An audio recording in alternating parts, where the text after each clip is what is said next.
ताबो बांचा। अच्छा गोंके मिटना आपे निया आसाम दिसम रे उनका आंजो कना विलाय ओंडे आपे जो नेता ये सरकार में नाय उनी ऑल चिकी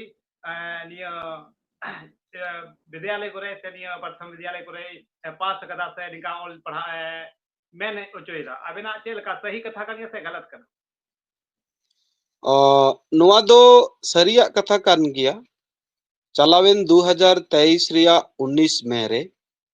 आसाम सरकार दो आया कैबिनेट रे आसाम रे मेना को संताल होपन को जते प्री प्राइमरी और प्राइमरी जहां नितो दो अबू बो मेना न्यू एजुकेशन पॉलिसी आधार ते प्रथम प्री प्राइमरी और प्राइमरी लेवल रे आकुआ परसी तिगी जते को ऑल पढ़ाओ दाड़िया मा और नुआ लगी संताली सला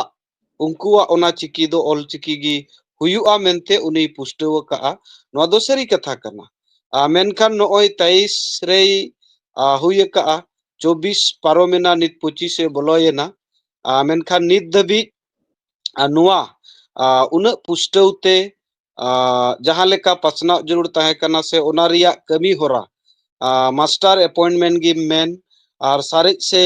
स्टूडेंट ओका ओका करे तीन गन मेना को नो को कथा गे मेन जहां लेका लाहा जरूर तहे कना उनका दो नित दबी बाय नेलो कना एनखान आस मेना जरूर गी नुआ चितान रे नुई सरकार आज ए बिचार सेते नुआ अडी उसराय लाहांतिया और नुआ दो सरिया कथा कान गया।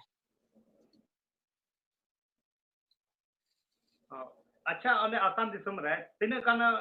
कुड़ी कोड़ा या तिरले पठुआ निया ऑल चिकी ते पढ़ा को मोने का से को मोने निता ओक्ते रे जुदी बो नेला एखेन आसाम दिसम दो बांग पूरा भारत दिसम रिगी ऑल चिकी से अबुआ संताली ते ऑल पढ़ा रिया अडिगान कुड़ी कोड़ा को आग्रह मेना कोते आले दो all India Santali education council से लेकाते प्रत्येक शर्मा पुरौ मिटन बिरिड हुयुक कना जहां दो primary middle matric first year और सेकेंड ईयर नुआ प्राय 2004 खन एहब अकना मेनखान आसाम रे दो 2011-12 खन आले नुआ ले चलाव अगुयेत कना अदो ओना हिसाब ते चिकी बांग बडायान दो अडी कम गिया को जहां को दो एटा एटा परसी तिकु पढ़ा कना नोडे आसाम मा जेहेतु आसामीस को कना एंडेखान नोडे दो आसामीस चला ओना सला हिंदी इंग्लिश ते को पढ़ा कना मेनखान नीता ओक्ते रे दो प्राय प्राय कोगी नुआ चिकी चितान रे ज्ञान से चित आन को मेना कुआ उनका इनिन अटकारा। अच्छा तो मुचो जो जितना को विरोध है कना नको को अबेन राय चे संदेश में माओ को विरोध का नको चे माओ चे संदेश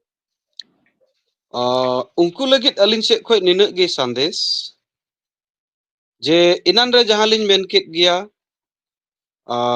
मिटन परसी खन मिटन चिकी दो बाय मारांगा परसी गी चिकी खने मारांगा और ओना परसी दो जहां चिकी तिगी लहांती मेनखान परसी लहांती हुयु जरूरा और परसी लहांती लेनखान एनांग चिकी हो लहांती और ओना हिसाब ते आबू नित जुदी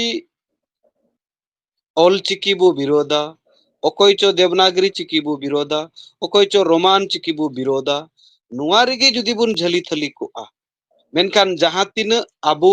आबुआ परसी ते ऑल पढ़ाव कते लाहांती रिया बुन लाहांती दाड़ी को आबुन ओना लाहांती मा आबू आबू तलारे लड़हई तिगी मा बुन खेमावा एंडेखान ओनाते लाभ दो चेत लाभ मा चेत हो बाय हुयुक कना बोरम चोम आबू गे आबू बुन तायमक कना ओनाते इन्या मेन दो निनगी परसी संताली परसी ते ऑल पढ़ाव हुयुक कना ओका चिकी कना जुदी ऑल चिकी ते हुयुक कना गवर्नमेंट जुदी आंगो चेत कना आबुआ एडशिड्यूल रे जुदी मेना एंडेखान आबू ओना विरोध बड़ाई दो जतो खोज मारांग बुड़बाक रिया कमी हुयुआ और लाजाव पड़ा रिया कमी हुयुआ कारण सिखनत जुग रे मेना बुना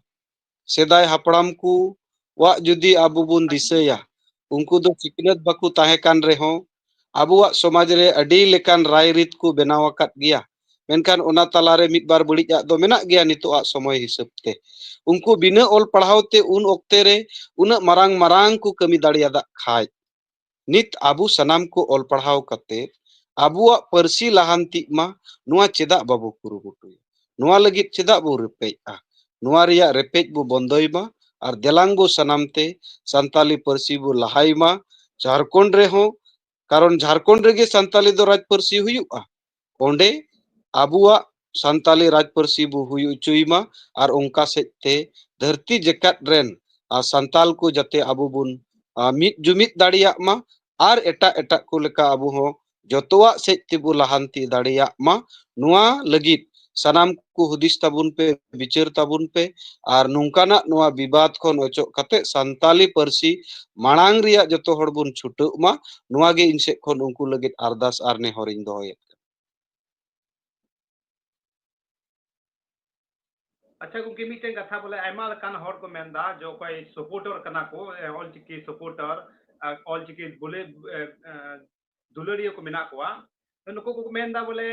अबु समाज को को कानबड़ कान नुको इसे हर को विरोध दा ये आबेन के का बेलदा सही का को मेन हिसाब से बोला इसे हर को विरोध से अबु समाज तला जितरा भी गुखड़े हर को सही को मेंदा से गलत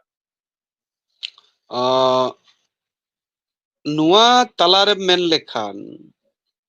मिटेन कथा मेना धर्म सिया कथा जुदी हेज एना एंडे खान जहाई को आसल इसई कना को उनको दो नित दबित नुआ दो बाकु बिरोध अकादा मेनखान जहाई को आबुरेन ओना धर्म रिको सेन अकाना और उनको चेत को खातिर ते चोंग हुई दाड़िया बांग बुझाव कारण ते हुई दाड़िया चेत कारण ते चो आकु ओना को विरोधे कना उनका नेलोक कना मेनखान इन दो निना गिन मेना जे उनको बाइबल कारण ते बांग दो चेत कारण ते ओना को विरोधेत कान गया ओना दो सरी कथा कना मेनखान ईसाई को विरोधा ओना नजर ते दो इन दो बन नेलदा इन दो चेत नजर ते नेलदा ईसाई दो बाको विरोधे कारण ओकोय इंग्रेज होचो नो मा बाय विरोध का नुआ दो संताल गी को विरोधे और संताली को परसी रिया चिकी कना नो नोडे गे मिटन मारांग बुझाव रिया कथा कना ईसाई जहां बो मेता कोआ उनको दो अंग्रेज कना को से जहां संताल को ईसाई कान तबुना उनको मा जेत रे संताल कान गया को मेनखान उनको मा धर्म गे को हताव कदा एंडे खान उनको दो ईसाई सजाव को दो उना ठीक बांग कना मेनखान उनको धर्म को हताव का ओना दो आकुआ पतियौ कना और उनको ओना हिसाब ते आकु होय दाड़िया ओना को मेनेट गया मेनखान उनकाना कथा उनको हो नोआ दो मेन रिया जरूर बांग कना कारण भारत सरकार और नॉय नेलाबुन बेंगल सरकार हो आसाम सरकार हो और से झारखंड सरकार हो जतो सरकार गी नोआ दो बाको अपोज दाड़िया कना मेनखान नोडे ओका चंग ओका सरकार हो थोड़ा बांग थोड़ा षड़यंत्र दो मेना गया चेदा एनते सरकार ओकाटा चिकी हो नहा बाय बैंड उतरेत कना जुदी हो रोमान अबुआ बांग कना उना हो बाय बैंडेआ जुदी हो चिकी अबुआ कना उना तिगी पढ़ा पे एटा दो बइन अंगोच तापेया नुंका हो बाय मेनेत कना तबे एंडे खान उनी कनाय जतो खोय मारांग षड़यंत्र बेनाव कते आबु तलारे विवाद जनाम उचुई और उनको को उनकान कोगी सरीगी आबु जुदी बुन नेला संताल परगाना रे एसपी कॉलेज अबुआ मेना ओना एसपी कॉलेज खन दो जहां को ईसाई धर्म ते को सेना कान तबुना अबुरेन बया को उनको कोगी को विरोधेआ और उनको हो आकु ते दो बांग किछु मान होड़ा माने कारण ते उनको हो को विरोधेत कना नुंका इन दो नेल नाम उची अब नोडे को नेल नाम गंके से को बना बोले अकोय नको एजुकेटेड और पढ़ा लिखा शिक्षित हर को विरोध दा जहां रकम एचपी कॉलेज दुमका खोय मारंग मारंग प्रोफेसर को विरोध दा नि आबेन के का नेल दा नेल नाम बंग नोआ सरी कथा कान गया सोशल मीडिया रे जहां नेलोक कना ओना मा जहां एड़े कथा बांग कना मेनखान ओने को मेना बोले एटा परसी तेम ओलकी लकान खान आमा रिया ज्ञान दो आम ठे जहां तिना हुयु दरकार उना दो हुई दाड़िया आम हाना रिया कारण ते आमा दो बाम दुलर दाड़िया और बांग बड़ाई कान जुदी बाय बड़ाई खाय उनारे बाय बोलो खान विरोध दो स्वाभाविक कथा कना कारण जहां होड़ उना बाय रिसर्च से बाय पढ़ा बाय आइते उना चेदो बाय गोटाया आया गे सोरे से लेखाया एंडे खान उनी माय विरोध गिया उनकान को तो बो चेका दाड़िया को मेनखान इन्या दो निनक गे मेन जहां तिनक दुलड़िए मेना बोना उना दो बइन मेना संतालवा संताल जात कुआ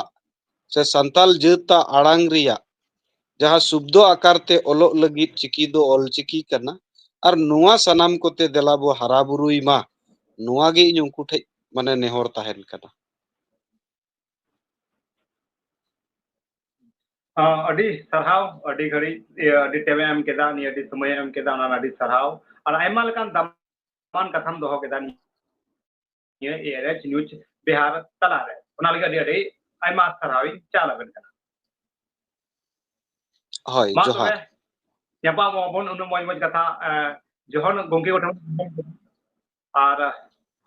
ये वीडियो तेनुया कथा जे कपे अंजम केदा निया कमेंट माध्यम ते लेद पे और जहाँ शेयर तबन पे और बुन जबाम निका गी एटा वीडियो रे जोहार